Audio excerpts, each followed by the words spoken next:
on Air, senang sekali bisa berjumpa kembali. Semoga kita semua dalam keadaan yang sehat. Berbahagialah mereka yang haus dan lapar akan kebenaran. Karena itu mari kita bersama-sama siapkan hati untuk beribadah melalui program ini.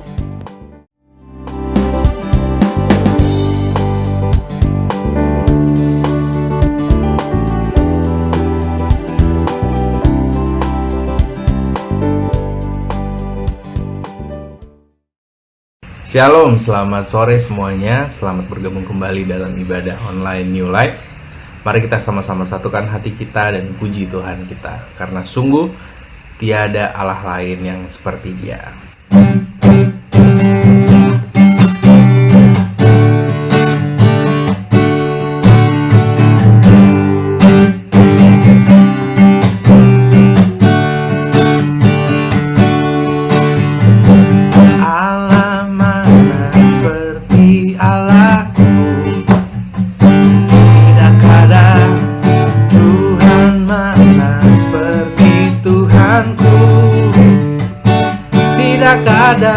Dia benteng perisai, menara pembebasan bagi orang yang percaya padanya.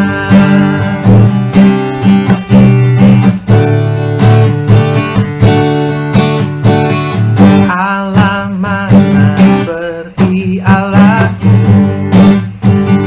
tidak ada mana seperti Tuhanku, tidak ada. Dia latihku berperang, pimpinku jadi pemenang.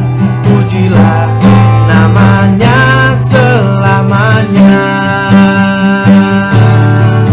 pujilah namanya selamanya.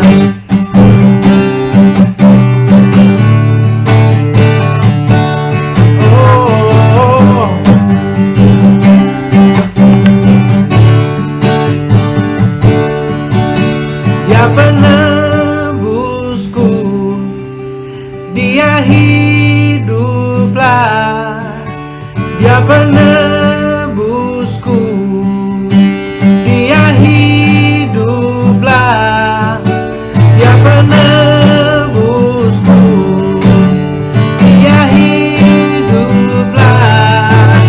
Dia penebusku, Dia hiduplah.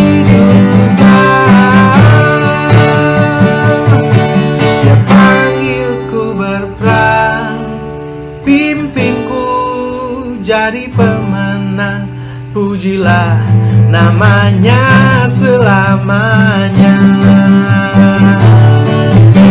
Pujilah namanya selamanya.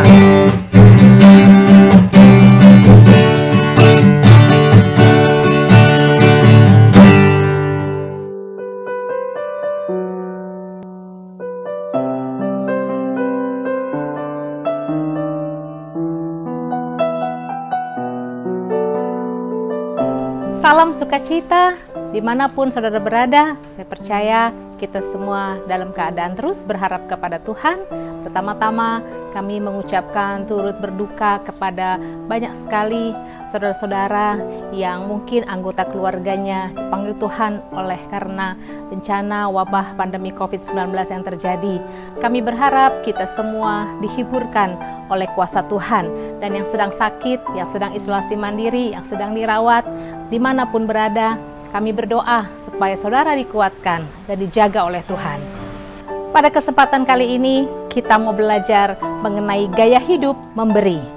Kita tahu mengapa memberi diajarkan oleh firman Tuhan. Yesus Kristus Tuhan kita bukan saja mengajarkan kita untuk berdoa. Yesus tidak saja mengajarkan kita untuk membawa jiwa, untuk menginjil. Yesus tidak saja mengajarkan kita untuk mengajar orang lain dalam kebenaran. Tetapi ada satu hal yang Yesus juga mengajar kepada kita, yaitu memberi. Mari kita lihat 3 kebenaran tentang memberi dari kitab Markus pasal ke-12 ayat 41 sampai dengan 44. Mari kita belajar baik-baik tentang apa yang diajarkan oleh firman Tuhan ini tentang memberi.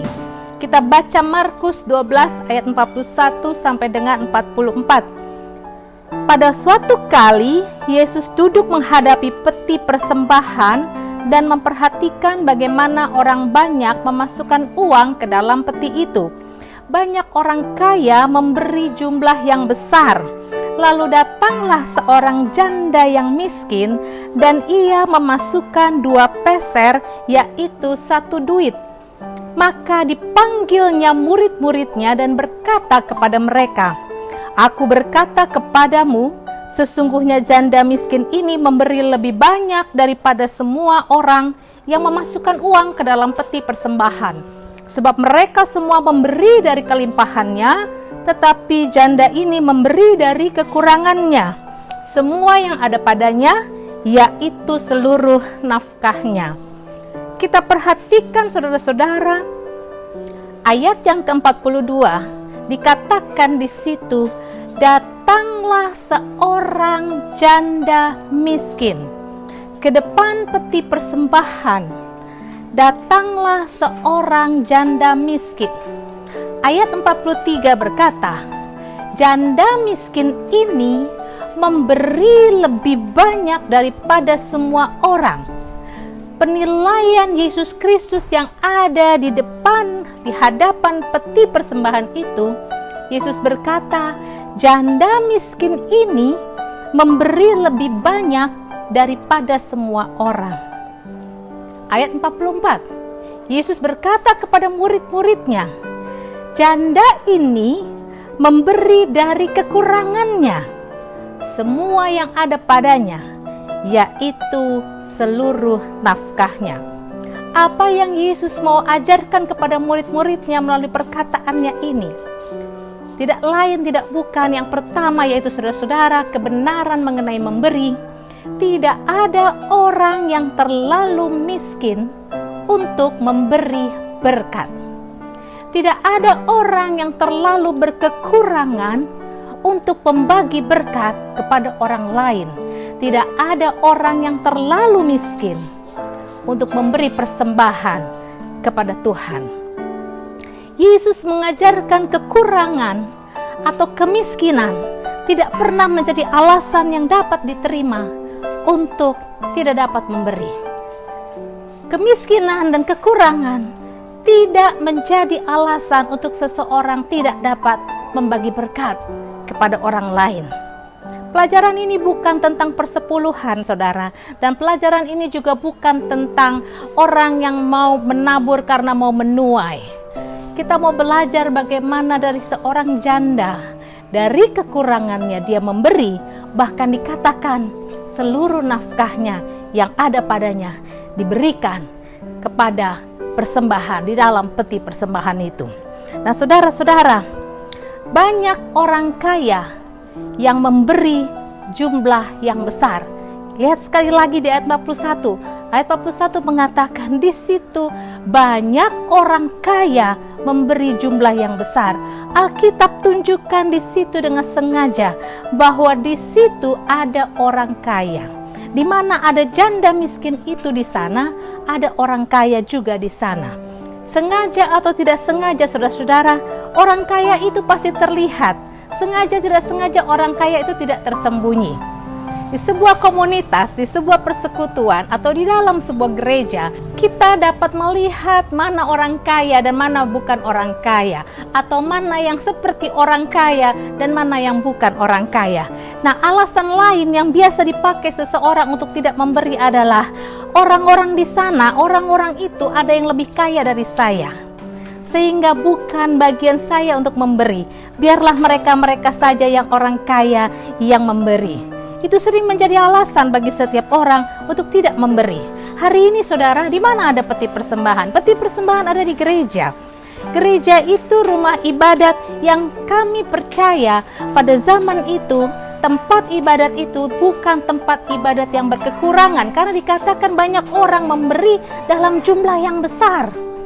Tetapi ternyata yang disoroti dalam pelajaran ini bukan bagaimana orang kaya memberi dalam jumlah yang besar, atau bukan bagaimana keadaan di situ adalah kekurangan atau kelebihan. Tetapi Yesus saat itu dengan sengaja tunjukkan ke murid-muridnya. Dia panggil murid-muridnya, "Hai murid-muridku, mari ke sini." Lihat, Yesus sengaja menjelaskan, menegaskan, janda itu memberi yang terbesar. Apa yang terjadi kira-kira setelah janda ini memberi, dikatakan dalam firman Tuhan, seluruh nafkahnya? Apa yang terjadi? Alkitab tidak pernah mencatat janda yang memberi ini kemudian mati kelaparan dan kekurangan. Dia memberi seluruh nafkahnya.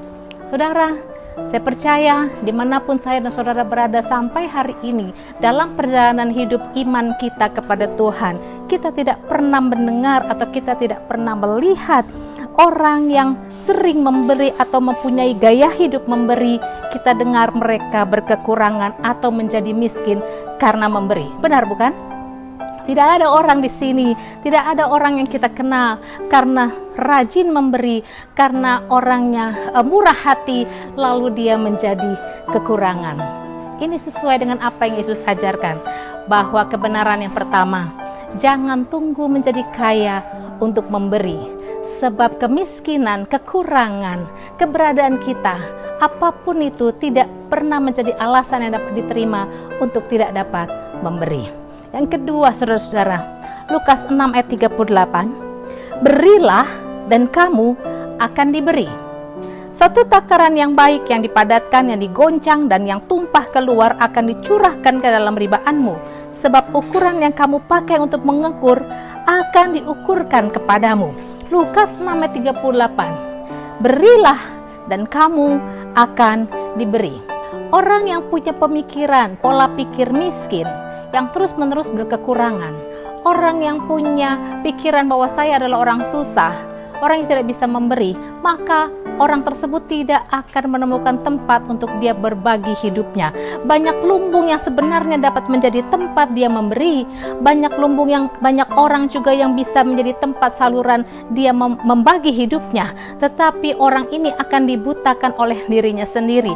Sedangkan Alkitab dengan jelas mengatakan, berilah maka kamu akan diberi. Orang yang tunggu kaya baru memberi, bagi saya itu adalah sama seperti orang yang dia tunggu pintar baru belajar. Orang kalau mau pintar, belajar dulu baru pintar. Jangan tunggu pintar baru belajar. Orang kalau mau diberkati, jangan tunggu kaya baru memberi.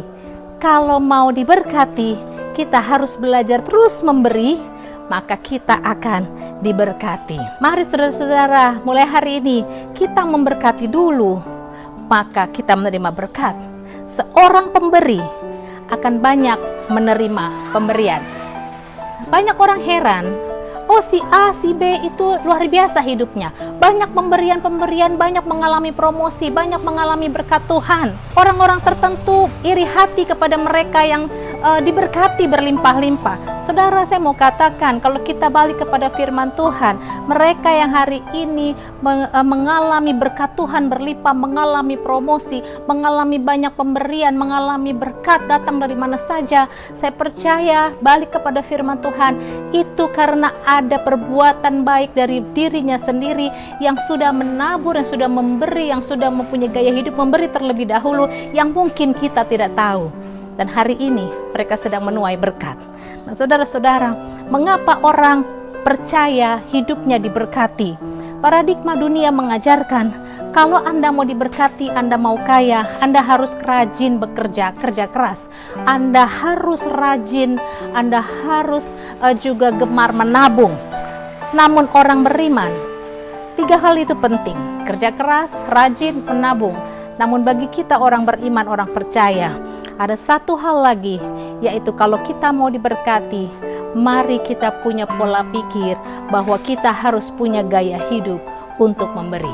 Amsal 11 ayat 25 mengatakan, siapa banyak memberi berkat, diberi kelimpahan. Siapa pemberi minum, ia sendiri akan diberi minum. Inilah paradigma orang percaya, yang mau diberkati, mari memberkati. Yang mau diberi minum, mari memberi minum. Nah saudara, yang ketiga ini kita belajar, gaya hidup memberi akan menyadari bahwa semiskin-miskinnya kita, pasti ada yang lebih miskin dari kita. Demikian juga sebaliknya, sekaya-kayanya kita, pasti ada orang yang lebih kaya dari kita. Jadi memberi bukan soal kaya atau miskin. Amsal 28 ayat 7 mengatakan, siapa memberi kepada orang miskin tak akan berkekurangan, tetapi orang yang menutup matanya akan sangat dikutuki. Selalu ada orang yang lebih miskin daripada kita. Namun demikian, saudara-saudara, bukan berarti kita hanya mau tergerak memberi kepada orang yang lebih miskin daripada kita. Karena sekaya-kayanya kita, masih ada orang yang lebih kaya dari kita. Semiskin-miskinnya kita, makin ada juga orang yang lebih miskin dari kita. Namun kita tidak membatasi diri kita. Kita hanya memberi kepada orang-orang tertentu yang kita tahu lebih miskin. Firman Tuhan tidak mengajarkan demikian. Saudara, karena memberi itu adalah kasih, karena memberi itu adalah gaya hidup orang percaya. Nah, kondisi yang sekarang sedang terjadi adalah juga, saya percaya, menguji kasih kita kepada Tuhan dan sesama. Bencana COVID-19 sedang terjadi, melanda, dan semakin hari semakin memprihatinkan. Saya sebagai hamba Tuhan percaya kondisi ini juga dipakai Tuhan untuk menguji apakah kasih kita kepada Tuhan dan sesama benar-benar teruji di masa-masa seperti ini. Pakar ekonomi menyarankan kita lebih bijaksana untuk pengeluaran-pengeluaran kita.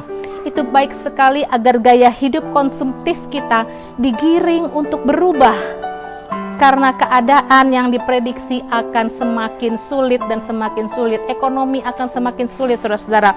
Namun dengan tegas saya mau sampaikan di sini dengan kasih Tuhan, bahwa bagi orang percaya yang hidup berharap kepada Tuhan, gaya hidup memberi tidak boleh berubah, tetapi justru harus dikembangkan.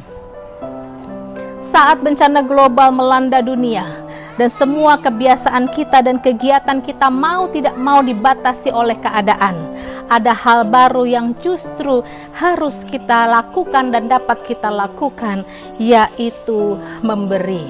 Kita bersyukur kalau selama ini kita sudah mempunyai gaya hidup suka memberi. Kita bersyukur kalau selama ini kita senang memberi dan membagi kepada orang lain, entah itu orang yang berkelebihan atau berkekurangan.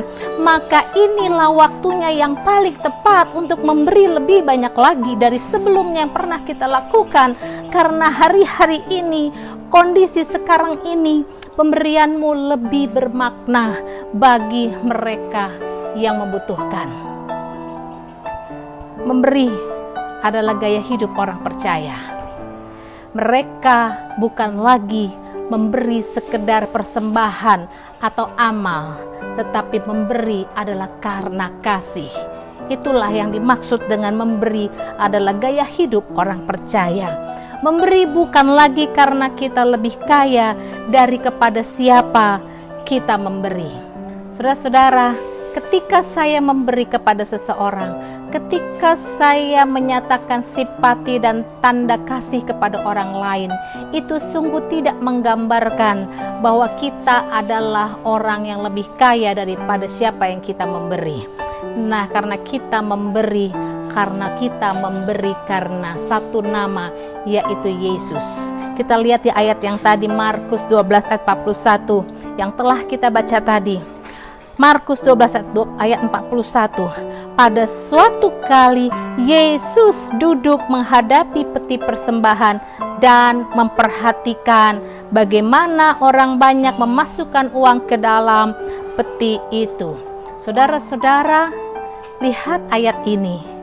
Yesus yang duduk menghadapi peti persembahan dan memperhatikan. Kita memberi karena Yesus. Kita menabur karena Yesus. Bukan tugas seorang hamba Tuhan, bukan seorang pendeta, bukan tugas seorang penghitung persembahan, bukan tugas seorang tim keuangan untuk memperhatikan setiap pemberian orang percaya.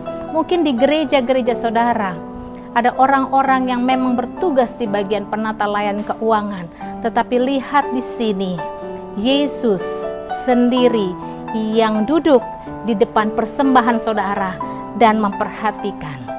Gaya hidup orang percaya adalah memberi. Kita memberi karena satu alasan, yaitu karena Yesus. Bukan manusia yang memperhatikan bantuan saudara kepada sesama yang membutuhkan pertolongan hari-hari ini. Semakin hari bencana sedang terjadi, semakin banyak orang sulit, tetapi kita harus menjadi perubahan. Kita harus membawa perubahan di dalam keadaan yang sulit ini.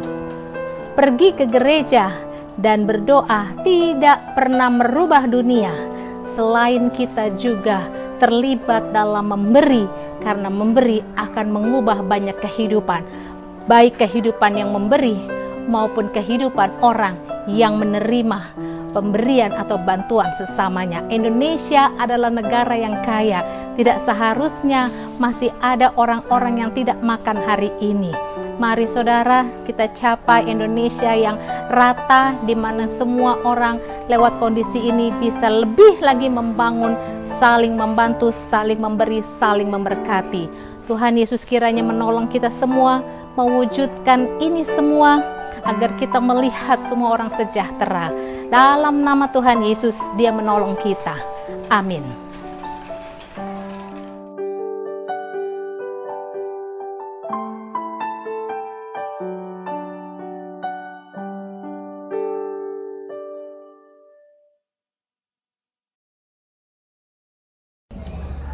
Kami menyembah-Mu Tuhan, Allah sumber damai dalam hati kami, dalam hidup kami. Inilah pujian kami bagi-Mu, hanya bagi-Mu kemuliaan, pujian, Bapakku yang kucinta.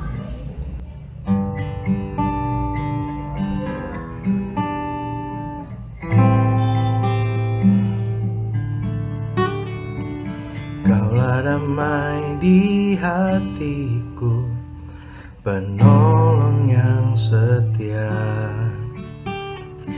keselamatan yang pimpinku, berlutut menyembah.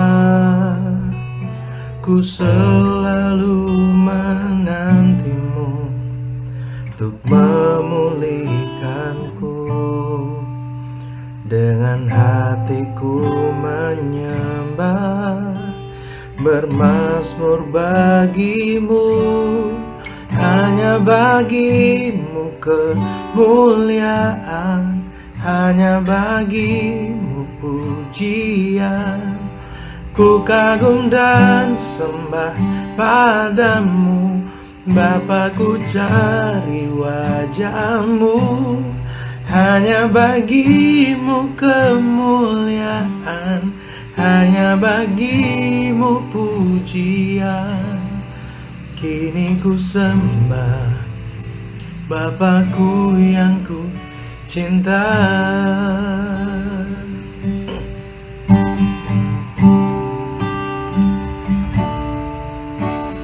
Kaulah damai di hatiku, penolong yang setia, keselamatan yang pimpinku, berlutut menyembah. Ku selalu menantimu untuk memulihkanku, dengan hatiku menyembah, bermazmur bagi-Mu, hanya bagi-Mu kemuliaan, hanya bagi-Mu pujian.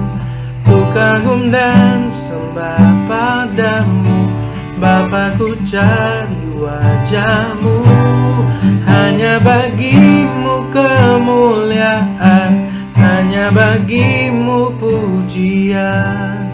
Kini ku sembah Bapakku yang ku cinta. Kini ku sembah Bapakku yang ku cinta.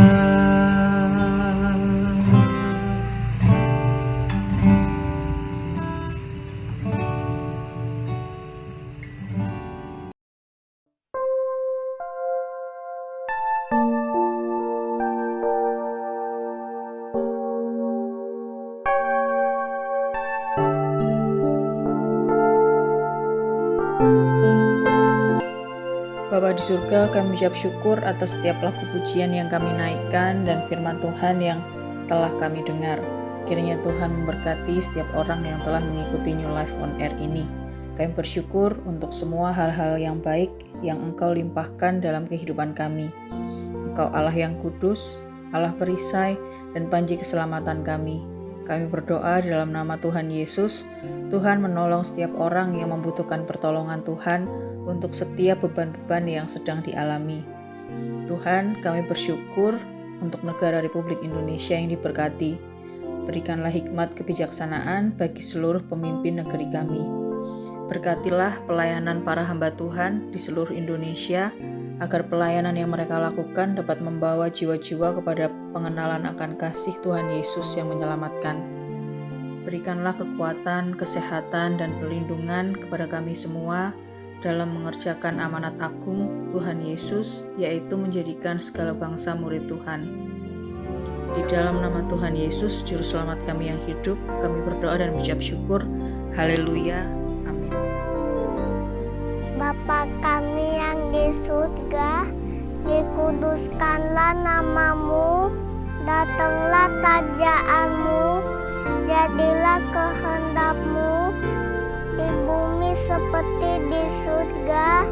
Berikanlah kami pada hari ini makanan kami yang secukupnya, dan ampunilah kami akan kesalahan kami, seperti kami juga mengampuni orang yang bersalah kepada kami, dan janganlah bawa kami ke dalam pencobaan, tetapi lepaskanlah kami daripada yang jahat, karena Engkaulah yang mempunyai kerajaan dan kuasa dan kemuliaan sampai selama-lamanya. Amin. Saudara-saudara yang terkasih, terimalah berkat Tuhan. Segala berkat ini akan datang kepadamu dan menjadi bagianmu jika engkau mendengarkan suara Tuhan Allahmu. Diberkatilah engkau di kota, dan diberkatilah engkau di ladang. Diberkatilah buah kandunganmu, hasil bumimu, dan hasil ternakmu. Diberkatilah bakulmu dan tempat adonanmu. Diberkatilah engkau pada waktu masuk, dan diberkatilah engkau pada waktu keluar. Amin.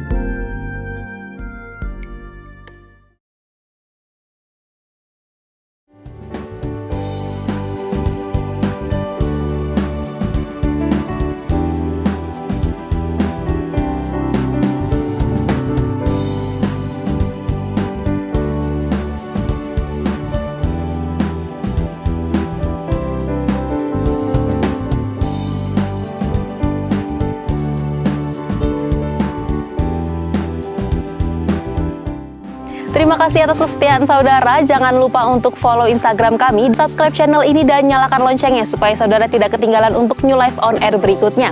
Tuhan Yesus memberkati.